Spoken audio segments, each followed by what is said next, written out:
David. I am a compulsive eater. I used to be called David, but I've changed my name recently, and so you probably sometimes will hear two different names. It's great to be here. Yeah, I'm not gonna lie, at 7 o'clock, I've looked at the pages. I was like, oh, it's only 2 pages of cameras, and I was like, that'll be fine. But now it's 5 or 6. It doesn't matter, to be honest with you. I had the 3 minutes of meditations where, I was able to connect with my higher power. And probably 3 or 4 months ago, I would be very nervous. Today, I am just a little bit nervous because I know, I'm here to tell my story, not to feed my ego, and to pass a message to, if it's one person, that's absolutely fine. If it's more than one, that's even better. But, the share isn't for me. The share is for anyone who might get something out of it. I love this meeting. I treat it as my home group. This is where, I got abstinent, and, I try to attend this meeting as often as possible. I go to another fellowship, so, I'm not here every day, but I'm here at least 2-3 days per week. So I've joined, if you can say that, OA. I've attended my first meeting on the 5th of August. Well, I've attended one before, but then I've attended properly on the 5th of August, and since that, thank God, I've been abstinent. But I think, my journey with OA probably should have started 20 years ago. But I had to put the drink down first because that was, killing me much faster than the food. And I guess I wasn't aware of the food at that time. My childhood wasn't great. It wasn't ideal, but it wasn't bad. I was the eldest of 3. I was raised by single mom who had, a lot of struggles herself. She had mental health issues, and she wasn't well. If I look back, my father was an alcoholic. He ended up on the streets. In the end, he died of a throat cancer. He was never there, and I had a loads of resentments towards him for most of my life, because I didn't know what addiction is and what it can do with people. In terms of financial situations, it wasn't great. We never had any money. I was ashamed of it, to be honest with you. I always wanted to be someone else or something else. My mom, I remember she used to send us to borrow some money from my aunties and uncles, and I was so ashamed. I just didn't want to do it. And I guess she, and again, that was a massive resentment toward her, because if I look back, she probably should have done it herself, but I think she was just so ashamed, and yeah, I don't know. On the top of it, I'm Polish, so in Poland, the church, it's a big thing. I've been raised as a Catholic, and I always believed in God, but I had a massive resentment towards a church institution, because I'm gay, and obviously they do not accept, gay people in the church. Obviously, I've dealt with the resentment since then, and I'm absolutely fine. However, I'm still, try to stay away from the religious, and obviously focus on spirituality, which we honor here in a way. I remember as a kid, I think as a result of everything, I have been bullied at school all my life. At school, on the street, in different places, so all my life I was living in fear. Financial security or whatever that was, I always felt anxious. But obviously, again, at that time, I didn't know why was that and what was causing it. So from very, very young age, I also learned how to survive and how to lie and how to manipulate everyone around me to get what I wanted. I remember, so I used to be a dancer, and I remember to get money for my lessons. Obviously, my mom wasn't allowed, didn't have enough money. I used to go to my grandma and I used to lie to her that I need the money for school trip or something like that. And I've repeat that, cycle, probably all of my life until I got, sober and I went through the steps. Um, so being gay, being afraid of everything. I met a boy when I was 19. I knew him for 3 weeks, and he was Polish. He used to live in the UK. He said, "Do you want to come over?" I said, "Absolutely, get me out of here." So I arrived in the UK when I was 19. I had no English because that was a long time ago. So we used to learn different languages at school. It wasn't English, so I was relying on him completely. I didn't have a job, so from one big fear, I've transferred myself to another massive fear, because I didn't know nothing here. As it happened, after a few weeks, I've realized that guy, had a loads of mental health issues. He was quiet, troubled, drinking a lot. We had very dysfunctional, relationship, a lot of fighting. It wasn't all on him. I wasn't, I wasn't great as well. So, that allowed all my addictions to escalate.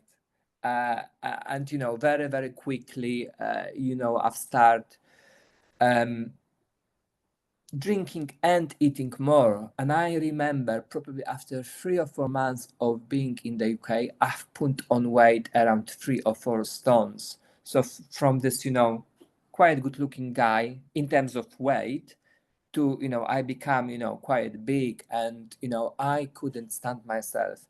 So I was drinking and eating to oblivious, honestly. And, as a result, he didn't like that as well.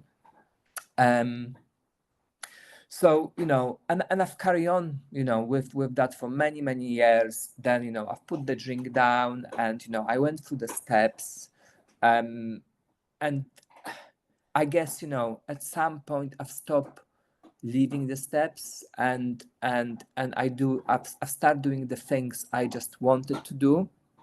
I've carried on for the next 12 to 13 years like that. So my addiction got hold of me in a different way. Fair enough, thank God I didn't pick up a drink, but the food became my master, and it was getting worse. So it got to the point. I give an example, and it was exactly the same. The pattern was exactly the same when I was drinking all those years ago. I would sit on the sofa, and I've said that before here, 5 or 6 at the evening, fight, all day, what I've eaten so far, what I'm gonna eat at the evening, and then 5, 6 p.m. I would sit on the sofa, and my head, my mental obsession would be always there. The washing machine telling me go and get sugary stuff from the petrol station, because that was the closest shop to me. And obviously I wouldn't go and get one thing. I would get loads of things. I would eat some of it on the way back, and it is only literally 3 minutes journey by car. I would get home, I would hide it in the cupboard, and I would get some of it to go back on the sofa and eat it. I was hiding it from myself because my partner didn't care. He never, said, if you because I don't care. He's not like that. So I was trying to hide it, myself. obviously, there's a big part of, me being addicted to sugar, but also all my life I've struggled with restricting. So my day would start with going on the scale, and I've put a little bit of weight. That would be end of my day. I would either obsess about it all day, thinking, how can I lose it? How much time I need to spend in the gym to lose it? Just, the same day later on to go to the shop and get, a lots of sweet sugary stuff to repeat the cycle, the insanity that I've been doing, all my life. Yes, sometimes I would manage to resist for a week or two, lose a bit of weight just to put it back on after. So obviously I had a lot of friends in AA, and one of them suggested to me when we were talking, you should try OA if you really struggle. And I said to her, Mel, no bloody way, I'm not going through another set of steps, another sponsor, another meetings. And I said, to be honest with you, it's not serious enough. It's I cannot be asking God to help me with food. That's silly. Honestly, that's why I said.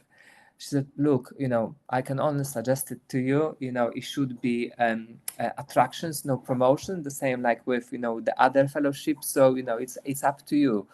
But I went to one meeting. Obviously, I didn't put the camera on. I didn't speak up. I just listened. And then, I think 6 months after, I hit my rock bottom, and I just couldn't stand myself. I hated myself. I was very unhappy. All the old behaviors came back. I was jealous of everything. I was jealous of everyone. Nothing was enough. I wanted more of everything. And if you look at, from outside, if you look at me and my partner, you would think, God, they have all, they have nice house, they have beautiful dogs, great job, good cars. But mentally, I was so unhappy that I swear to God, I don't know. It was so painful that I just had to do something about it. But I guess, it had to get so painful for me to do something about it, because as always, I just want to control and yeah, have a control, of everything in my life. So I've done few meetings, and then there was a one person here, and he said, I am offering sponsorship. So that this was the first time for a long time I went against my will, and I've chosen a person I would never choose because I felt uncomfortable. But I could hear that he had great abstinence and sobriety, in terms of he knew what he was talking about, and I felt good about it.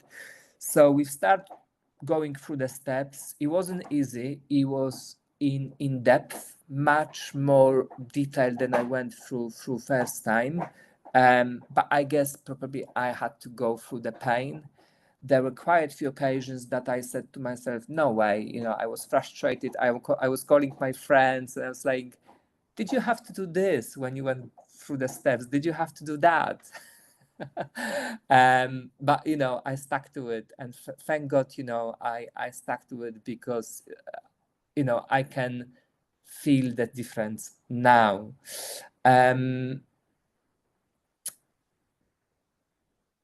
Today, I feel good. I eat 3 meals a day.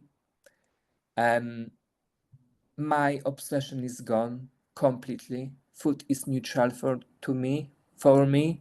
Yes, sometimes I've got a bit of, something in my head tells me, oh, it would be nice to have this, but then I know what to do. I have a good contact with my sponsor. As I said, to start with, it was quite technical. You have 1 minute left, David. Thank you. you have to do this and you have to do that, but now, you know, we have a nice conversation. It's, you know, it's more relaxed. And you know, and I try to help as much as possible. Again, you know, before I wasn't doing much service. Now I try to do a little bit service here, you know, a bit of service somewhere else. You know, I have a sponsor. Jesus Christ, honestly, how come? I don't know, but I do, and you know, and he's doing well, and that is doing a loads good, you know, to me as well. You know, I'm having to go through the big book again, having to go through the 12 and 12, talking about it. I try to outreach. You know, to start with, it was quite difficult. I was quite shy. I was like, oh my God, you know, what am I going to talk with those people? But now it's just, you know, become quite natural. I've got a few friends. You know, if you asked me 6 months ago, will I go to convention? Absolutely not. Now I'm going to all 3 days, and I know, you know, I'm looking forward to meeting, you know, a lot of people from here. You know, It's and you time, know, David. oh, it's time. Did you say? I think so, yeah. Right. Okay. Sorry, I thought it was 5 minutes. Look, I mean, life is beautiful. Sorry, I went on a little bit, you know, for too long, but I had to go through the pain and I had to do the right stuff to get where I am. I leave it there. Thank you.